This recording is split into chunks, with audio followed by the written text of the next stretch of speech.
Relatives of the victims who perished in the plane crash in Laguna on Sunday say it was heart-wrenching trying to identify their loved ones' charred bodies. On the other hand, the airline promises to extend financial assistance to the families of those who died in the tragedy. Greg Gregorio has the rest of the story. Alexandra Garcia is grieving the sudden death of her son, Dr. Garrett Garcia, who died in a plane crash in Calamba, Laguna on Sunday afternoon. She says Garrett's death came at a rather trying time, especially that she's still mourning the death of her husband, who passed away last month. Alexandra also recalled the gruesome state of her son's body. Wala na, hindi ko na makilala yung kung ang nalaman na lang namin yung susi ng bahay.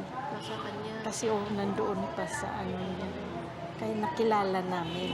Wala tayong magagawa. Kinukuha na siya ng Lord. Mabait kasi yun eh. Meanwhile, Garrett's wife, Dr. Blessy, said she could not believe that her husband's gone.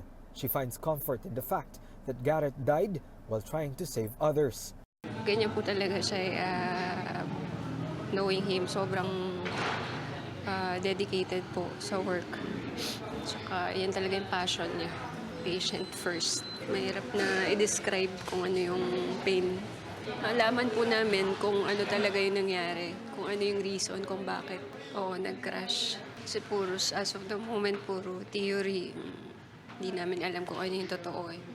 Meanwhile, the wife of the plane's captain, Jesus Hernandez, fainted and had to be given medical attention when she saw the casket containing her husband. Their son, Jason, said he will now have to face the role of the man of the house. Wala, aksidente. Kailangan na lang.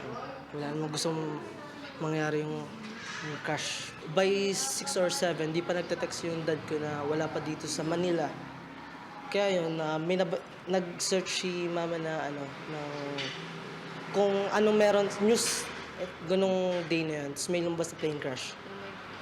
Then, pina-send sa akin ng kapatid ko yung registered number ng airplane. Sinearch ko, yun nga, galing Dipolog yung plane. Kaya yun, naano ko agad na si daddy ko yung pilota.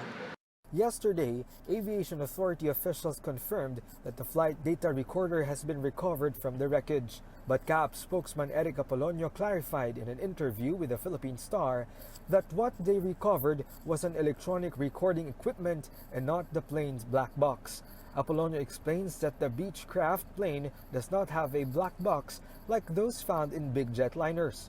The medical evacuation aircraft had a total of 9 passengers when it went down. The crime lab said they were not able to identify the victims at first because their bodies have been charred. Relatives identify their loved ones based on their clothes and what they were carrying. Beyond identification sila. Hindi na makikilala. Mostly yung mga kamag-anak nakikilala pa rin doon sa mga natitirang damit. Hindi masyadong sunog pero beyond recognition.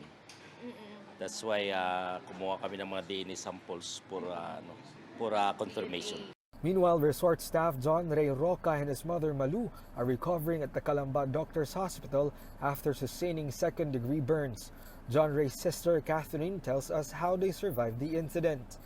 Tumakbo po kami palabas ni Mama, sabay po kami. Then si Kuya, ang ginawa niya po is, nasa taas po kasi siya, ang ginawa niya po is, nagstay po siya sa pool kasi po may tubig. So nung ramdam niya na nainit na, umalis na po siya, tapos umakit na po siya sa bakod. Sobrang saya po kasi hindi ko po akalain na makakaligtas si Kuya. Kasi yung tinuturo po nilang lugar, sunod na lahat kung naglasan daw si Kuya sa Lyon Air, the company that owns the ill-fated plane, refused to face the media. They say, though, that they will extend financial assistance to the victims' families as well as the resort employees who were injured on the ground. But beyond money, the surviving families of the victims want answers to why the plane crashed. For News 5, Greg Gregorio, we are One News.